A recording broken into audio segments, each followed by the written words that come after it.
Welcome to solverfy.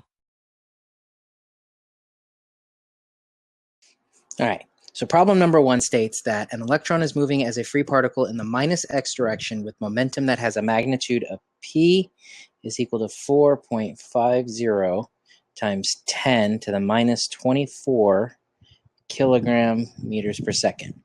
And this is in the minus x direction. So it wants us, what is the one-dimensional time-dependent wave function of the electron?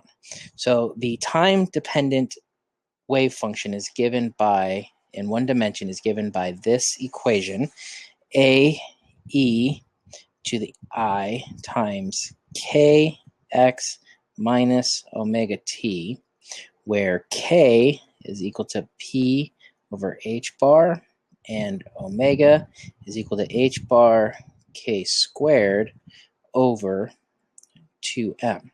So now what we can do is we need to calculate k. So k is equal to p over h bar, which is equal to minus 4.50 times 10 to the minus 24 kilogram meters per second. The minus comes from the fact that we're moving in the minus x direction. Momentum is a vector, so this is just the magnitude of it. So divided by 1.055 times 10 to the minus 34 joule seconds. So this comes out to minus 4.27 times 10 to the 10th inverse meters. So now we calculate omega is equal to h bar k squared over 2m, which is equal to 1.055 times 10 to the minus 34 joule seconds times minus 4.27 times 10 to the 10th inverse meters squared divided by 2 times the mass of an electron, which is 9.11 times 10 to the minus 31 kilograms.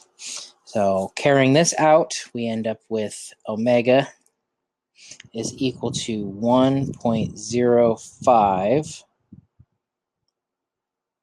times 1.05 times 10 to the 17 hertz, or inverse seconds.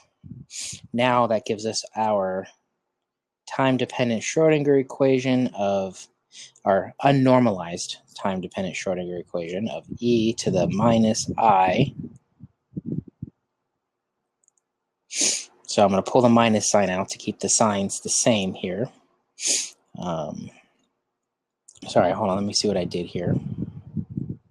Yeah, so e to the minus I times 4.27 times 10 to the 10th inverse meters times x plus 1.05 times 10 to the 17th inverse seconds times t.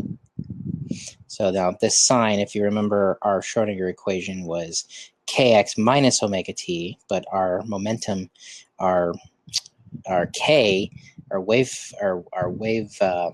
number is minus. So I pull that minus out.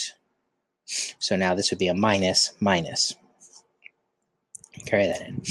So, and also note that this exponential, this is a unitless term. So the inverse meters will cancel out with the meters of x, and the inverse seconds will cancel out with the seconds of time.